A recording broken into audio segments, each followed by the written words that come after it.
Welcome to the Woman to Woman podcast, hosted on Radio 731. It is Heather Witherspoon, and I am so excited today on so many different levels. And this is what this podcast is all about. So I might get a little emotional, Beth, but please forgive me. I am, because this is very overwhelming to me. I'm super excited. I am so fortunate that I got to meet a lovely young lady recently, the canvassing queen, Miss Beth Azor. And I listened to a podcast this morning that you talked about people, podcast hosts asking and then messing up your name. So, Lise, I've been practicing all day. You did perfect, Heather. Perfect. Yay, yay, yay. Thank you for coming and joining us today. Beth, it is such an honor and a pleasure for you to take the time to be on this podcast with me today. I'm so happy to be here on Woman to Woman because I want to help all women, Heather, all women. If I can help them all, I would want to help them all. Listen, I love it because, Beth, I went back and started reading your biography, and you started in a nonprofit. And then I will tell you, this is such a God thing. I don't know if this is just my faith, but sister, it was written in the stars that I was to meet you. And I promise you, and I'm going to tell you why later, but I started reading your biography, and you got your real estate license when you were 18. I did. And then you were working for an event coordinator for American Heart Association. Yes, ma'am. Making $11,000 a year. Gosh, sister. Oh my goodness. But you've always had a heart to serve, obviously. Yeah, I mean, I think we all are supposed to, so we all should, right? If we can all, it's the power of one. If we all just believed in the power of one and helped out as much as we could, boy, wouldn't the world be a better place? Yes. Oh my gosh. Yes, Beth. Yes. I started listening to your podcast, right? So you have written a book, a playbook, which totally speaks to me because I am all about sports. And when you said Wayne Huizenga, I literally hit the floor because I actually used to work for Wayne Huizenga. Wow. Sister, at Linville Ridge Country Club, you're going to know this name, and they actually were the developers of Naples. Mr. Luckert, Mr. Senior Luckert, and now it's Scott Luckert is the president. And I actually worked for these men when I was in college. Wow. That's amazing. Small world, right? Small world. So, Beth, let's talk about why you decided to really write this book, the Lease and Retail Playbook. So I decided to write the book. Actually, I wrote a book before that one called Don't Say No for the Prospect. And that one is when I tell the story about Wayne, Mr. Huizenga. But and that first book was to make sure that salespeople in real estate, we tend to do things like, well, I'm not going to call them because they're not going to want to open in my shopping center, right? That we self-select out. So that's a book full of stories of when I did that and how I, failed because I did that. But then book 2 came about, the Retail Leasing Playbook, because I have a lot of leasing agents that I coach and teach and train around the country. And I wanted to be able to put the A to Z. So if you are brand new and you are a new leasing agent my focus is shopping centers, but frankly, industrial and office folks could take a lot from it as well. What do you do when someone says, here's a shopping center, go lease it? Because unfortunately, in most of the country, you're kind of thrown against the wall and say, just go knock on doors or answer sign calls, and there isn't really an A to Z of how to do it. So I thought if I could put together a book on the A to Z, then it would help more people come into our industry, because a lot of people don't come into the industry because they think it's complicated, there's a lack of training, it's hard. And I felt that if I wrote the book and I did YouTube videos and if I did a podcast, kind of doing the cliff notes of every chapter, they don't even have to buy the book. They can just listen to the podcast for free. I just want people to find out about this awesome career we're in. And it's easy, but someone has to teach you, the top 10 things to do. And once you know what those are, you can make good money. And if you make good money, you can then help other people.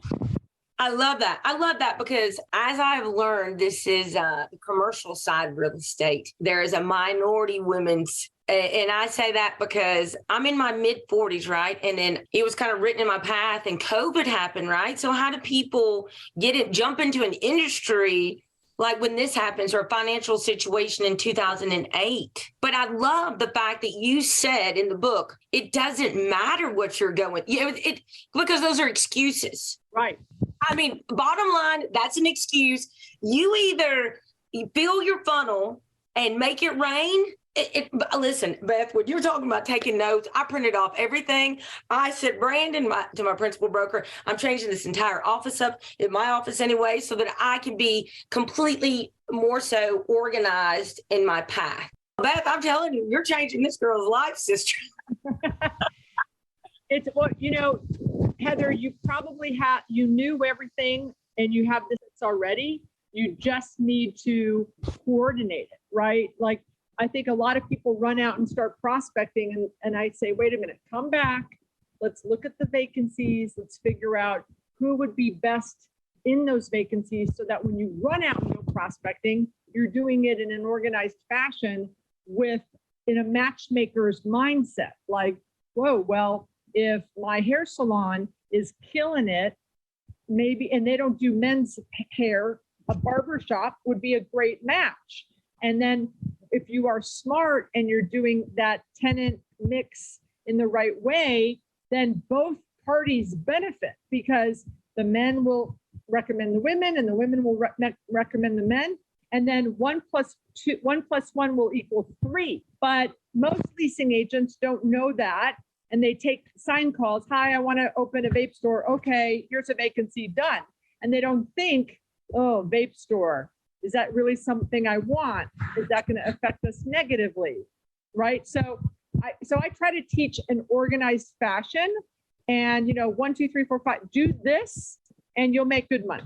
And most of the people that follow what I say make good money, which makes me very happy. Because again, I then turn around and say, well, what are you going to do with the money? You need to help someone that's in need. Right. I love it. I love it. It's karma. Karma. Yes, completely agree. So Beth, tell me really how you own 10 strip centers. I own 5. 5. Okay. I apologize. I want to own 10, but I only own 5 right now. 5. Okay. But they're within 10 minutes of your house. Is that what you said? Yes. They're all within 10 minutes of my house. So you obviously took a leap of faith in order to invest, right? So from at least, so Beth, I'm still very new and I'm still very green to this, right? To this new industry. And every day it's a different bump and bruise. And, I'm learning something new all the time. Do you help me if I take this investment class that you also offer? Will I learn these resources and tools to be able to apply in my life so that I could become a Beth Jr. when I get older? So what I'm doing, Heather, is I'm not really teaching people how to do it, because there's so many different asset classes.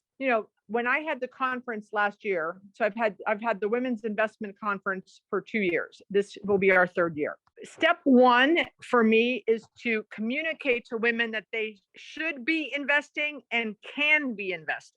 So right now, the teaching is going to come later, because so many women don't even know if it's a possibility. So what I'm doing is I'm finding women who are investing. So last year we had someone that invested in self-storage, and someone that invested in hotels, and I invest in retail, and someone that does fix and flips. And what I'm doing is I'm putting these women on stage in front of 100 or 200 or 300 women in the audience and saying, if you can see it, you can be it. Because what women are telling me is they don't know any women that are investing. So the teaching will come later, probably maybe in a book or like a class. But right now, I'm just trying to expose women. Did you know that, first of all, there's of all of the commercial real estate investors in the world, only 3% are women. I'm going to change that. My goal is to get to 10%. But women don't believe that it's even possible. They're afraid. They think it's too complicated. There's some guy in their life or people in their life saying, no, you shouldn't. It's too risky. And I'm like, risky. I just lost 80% of my Netflix stock, right? So don't tell me about risk. I mean, at least, especially those of us that are in the commercial real estate industry, this is what we do for a living. And we're not using our brains to invest in something that we do for a living. Instead, we're putting our money in the stock market. So my first step is exposure. Okay. Here are women that are doing it. You in the audience now need to say, oh, if I can see it, I can be it. And then we are in this year's conference, what we're doing is I'm going to interview the women, probably, I think 8 of them. And then we're going to have breakout rooms where you're going to go into a breakout room. So if you are interested in multifamily, if you're interested in hotels, you'll go into a breakout room with that speaker, and she's going to do a deep dive on a deal. So you will have education at the conference, but it won't be like a long 8-week class of how to do it. Okay. So if someone wants to do, if there's a need or a demand for that, either I can refer you to someone that does that, or eventually we'll figure out how to provide that resource. But right now, I'm just at step 1, which is please consider investing. And we're not even there yet. Wow. Wow. 3%, that's amazing to me. That's such a low number. It's so low. And I have women all around say, oh, you own real estate? I want to do that. And so I said, great, I'm going to have this conference. And then, the first year we had it virtually because we were supposed to have it in person, and then we got canceled for COVID. So then I did it virtually, and I had about 100 women sign up virtually. And then last year we did it in person, and it's really cheap. It's super cheap. I think it's less than $500, and we only had 100 women show up. So it's just women are afraid, and I'm trying to get them over that fear to just come to the conference and meet these unbelievable women that are investing and learn how they got over their fear. So we have to start there, Heather, before we start educating, right? Right. That's true. Well, that's true. You're exactly right.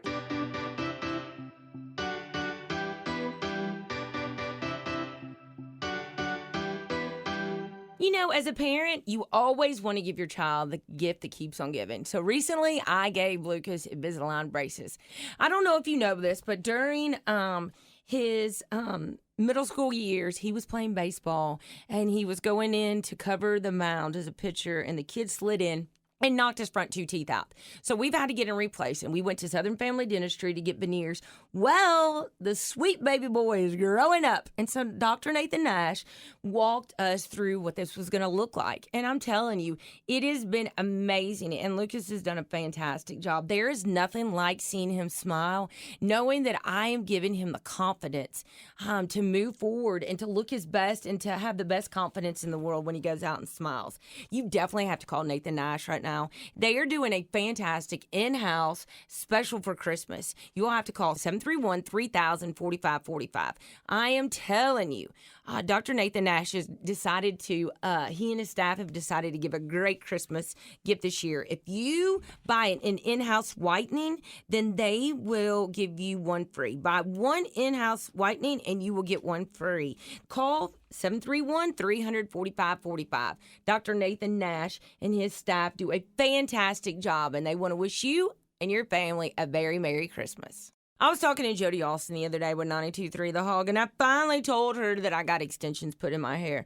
I cannot tell you what it is meant to me. It is crazy that because of COVID, I lost all of the majority, it seems like all of my hair.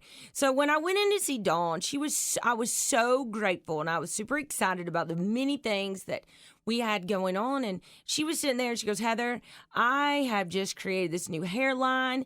I really would love for you to look at it and let's talk about it. And I was like, girl, I've been talking about this for years, that I really wanted to invest in myself so that I could just feel like I could feel. It's crazy to me what a few strands of hair makes you feel like. You walk into a room and it completely changes your confidence level. And I'm all about that. I don't know about you, but ladies, as I've gotten older, my cortisol Arizona shot out the roof because my stress levels are insane. But I definitely after COVID saw just chunks of my hair falling out. So I reached out to Dawn at Stair Hair Extensions, and she is absolutely fantastic. Stair Hair Extensions, created by this young lady in the city of Jackson, and I could not be more grateful for everything that she has provided and done for people.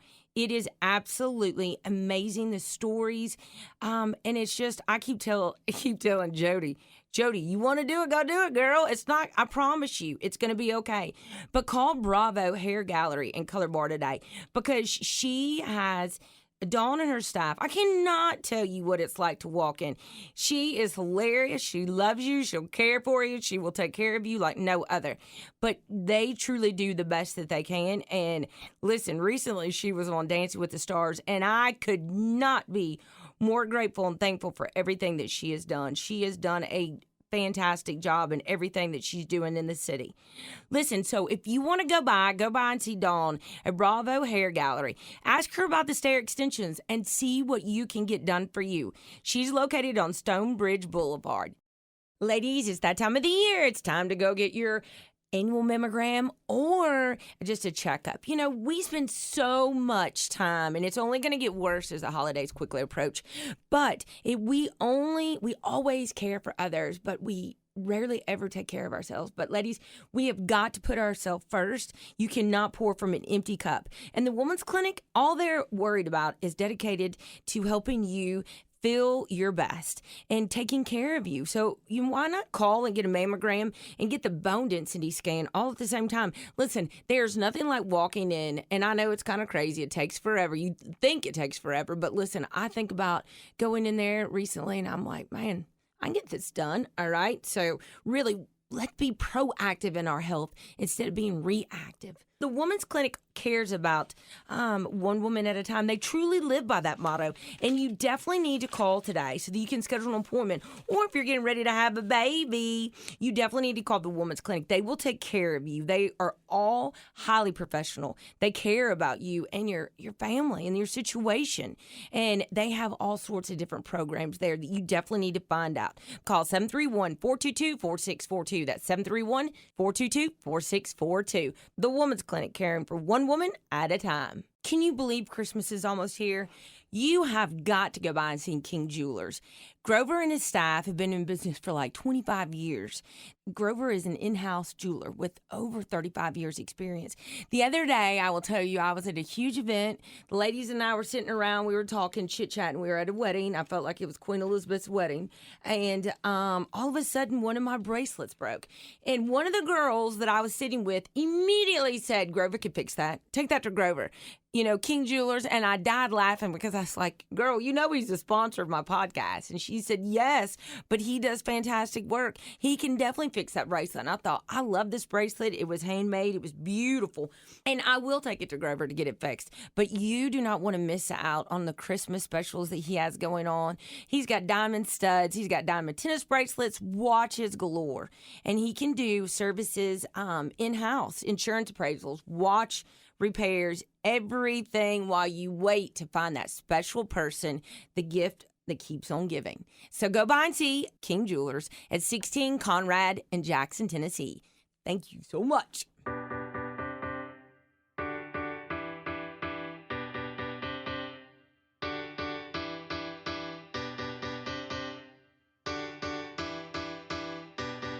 Beth, usually everybody has a mentor. Do you have a specific mentor that has mentored you through the hurdles, the closed deals? You're about to get across the finish line and then it falls apart. I mean, did you have somebody there to help you build your foundation? Yeah. Well, my first mentor was the man who he used to be my boss, and then he became my partner. And he was a guy who, when I was 28, I joined his firm when I was 26. And when I was 28, he came to me and he said, and I was married at the time, he said, you and your husband need to invest in this deal. And I said, no, I don't have any money to invest in a deal. And I was probably making about $60,000. He said, okay. And he didn't push it. And then 2 years later, I was 30. And he goes, okay. And that deal that I didn't invest in did very well. So I'm like, oh, well, I probably should have invested. So then the next time came to me with a deal, I was 30, I was still married. And he said, hey, you and George should invest in this deal. And I said, no, we don't have any money. He goes, what do you mean you don't have any money? You're making 100 grand. He's making 100 grand. I said, well, I see that Jaguar out there in the parking lot. I just got back from Hawaii for 3 weeks. He goes, you're an idiot. And off he went. That deal did very well. 2 years later, he calls me and he goes, okay, we're going to buy this shopping center. You're going to be the leasing agent. I think we're going to do unbelievable things. You have to invest in this deal. I said, now I'm making about 125. My husband's we're probably making 250, and I don't have any money. And he's like screaming. He's so mad at me.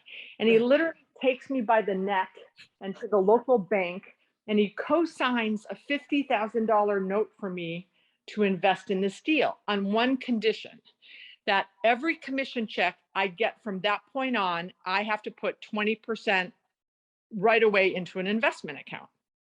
Because you're making so much money, you're blowing it, and you're not doing what you should be doing, investing. So I promised him I would. And I went on to buy with him, as a limited partner, 6 more deals. And that deal that he signed the note for 50,000 for me got me over 7 figures of distributions over the life of the ownership of that deal. Wow. So obviously I consider him my number one mentor. I have had over the years smart, experienced, rich men who I have gone to for advice on deals that I wanted to buy, and they've told me not to buy them for one reason or another. And then I find out, I come across the deal a year or 2 or 3 years later that someone else did what I thought could be done. So I stopped asking people and I go with my instinct, because I have now learned, probably with 6 or 7 deals that I wanted to buy, wanted to develop, that they're all developed like I thought they should be, but I let someone talk me out of it. So I do have mentors, but I'm very, very careful now to do my due diligence, do my research. And if I think it's going to be a great deal, I do the deal. But I do, I have friends that are experts in underwriting and leasing and other things. Like right now, because I can't buy shopping centers because of the interest rates and the construction costs are crazy. So right now it's super hard to buy shopping centers. I'm investing with a woman who spoke at our conference last year, Natasha Falcone. She invests in working class apartments in Miami and Hialeah and Little Havana. And I'm investing with her as a limited partner on a 3rd deal with her. So 3 deals I've invested with her, because I'd rather invest with her and she's got really good returns than my money sitting in the bank until the retail comes back around. See, you're making your money work for you. That is amazing. But you're exactly right. And it goes back to, if this is our everyday career and we have these people and clients and connections, then they should see that we're investing as well. Absolutely. So, Beth, what advice would you give a young leasing agent that would be a woman coming into this industry right now? And was she going to come into retail leasing? Yes, retail leasing right now. So I would say definitely stay away from tenant rep, because I think tenant rep, you work for free. And I don't think anyone should work for free. So I think that they should get a job with a landlord, if it's possible, or a brokerage firm that has a lot of listings, because listings are key. And if you have listings you work on, you can go canvas and bring deals to those landlords and lease space and get money, make commissions. And I would say try to narrow down and be the expert in a certain market, whether it's, you're an expert at Winter Park in Orlando, or you're an expert like I am in Davie in South Florida.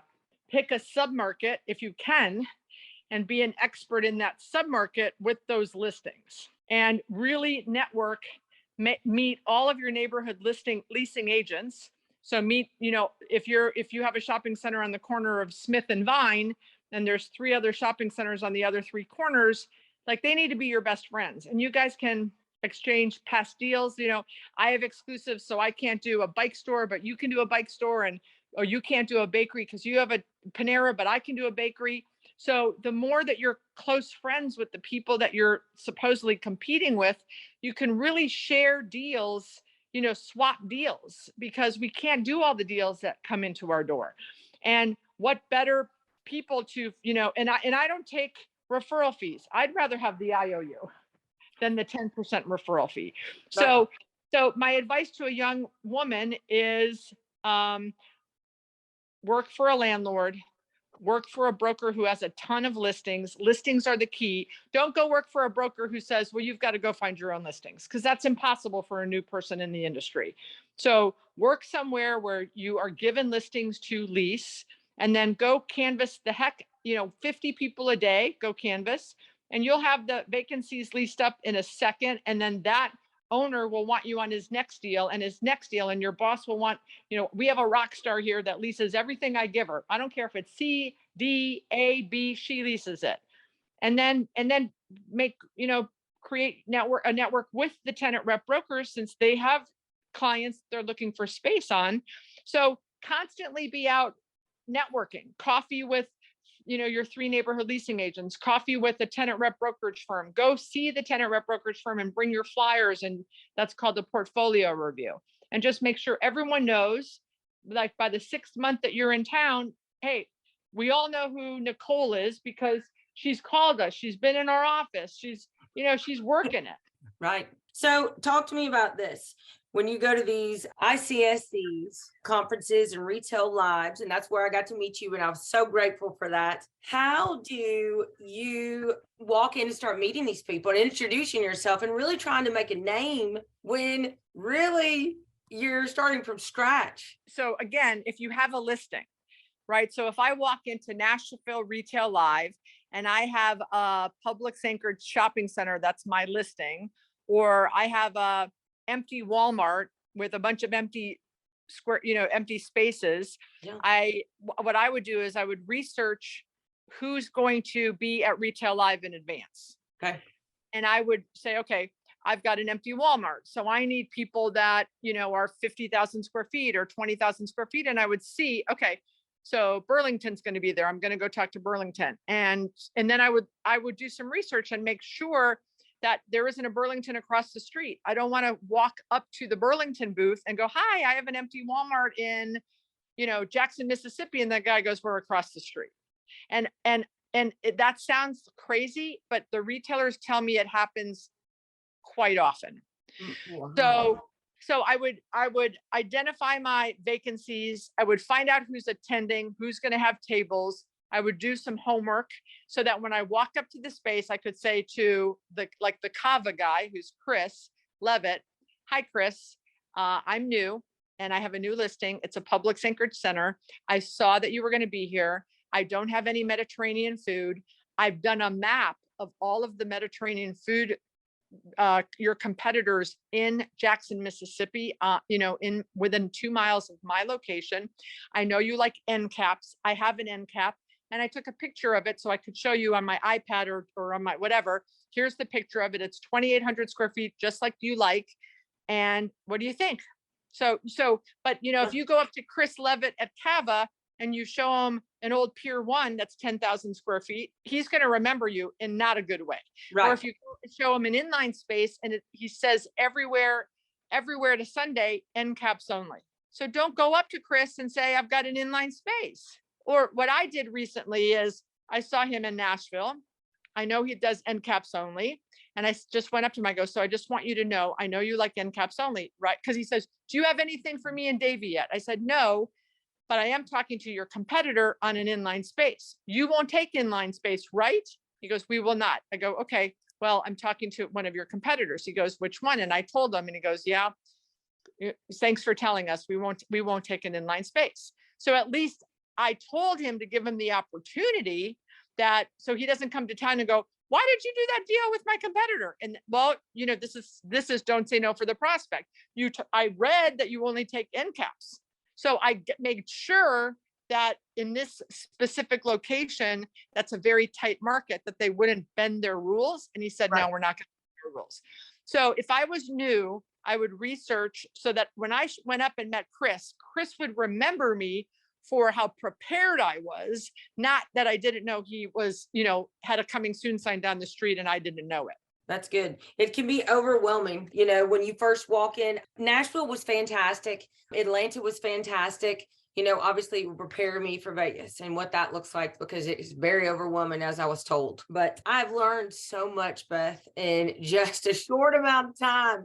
I've learned more from bumps and bruises. And then some days I'm like, pull my hair out going, I don't know a thing. I don't know anything about this. Well, I'm sure you do, and you're underestimating your rock stardom.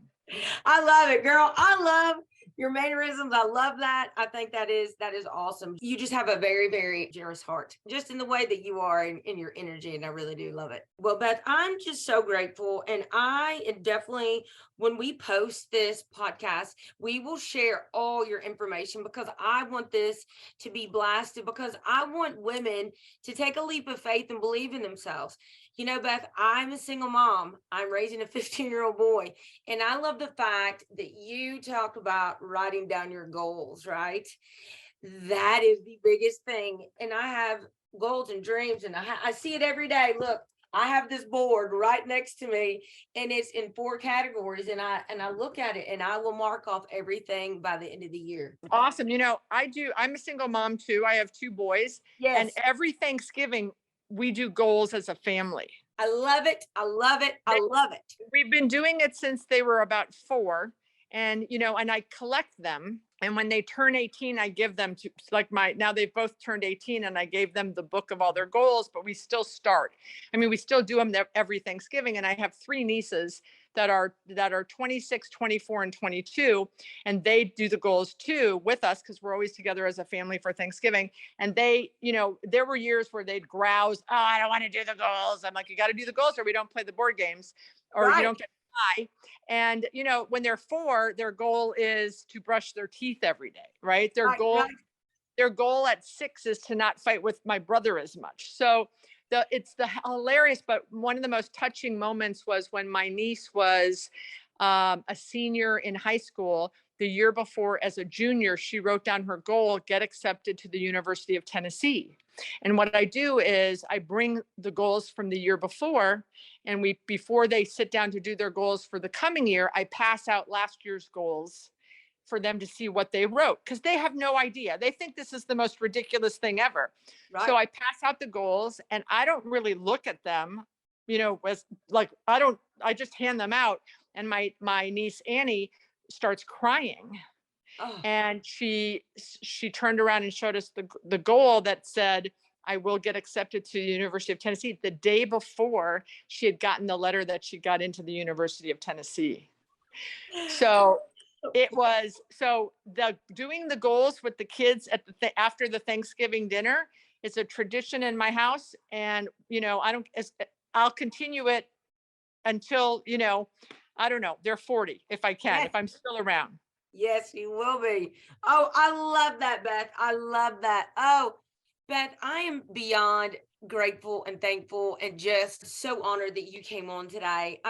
You are such an inspiration. I had asked Brandon, my principal broker, it's all about an opportunity in this industry. And I'm just grateful that he gave me this opportunity. And I'm grateful that I got to meet you. And I am so excited about seeing you this next year. I'm going to come to this woman investment. I do. I'm coming, girl. I am going. March 8th in Orlando. I want to front and center, Heather. Girl, listen, I will wear red and I will be on that front row, girl. I've been listening. Get ready. And it's all so right. Funny. I'm coming. Girl, I'm going to see you. Thanks for having me. And if anyone has any questions, they can reach out to me like on LinkedIn or on Instagram, or you can post, my cell phone number, my email, but I'm happy to help any women that want to talk about any subject. I love to give advice, but I love to help women. And thank you so much for having me on your podcast. Oh, Beth, I'm so grateful. And I am so very, very touched for your time. I definitely will post all this information, and we thank you. And I thank you to all the listeners. Change your seat, change your perspective throughout all seasons of life.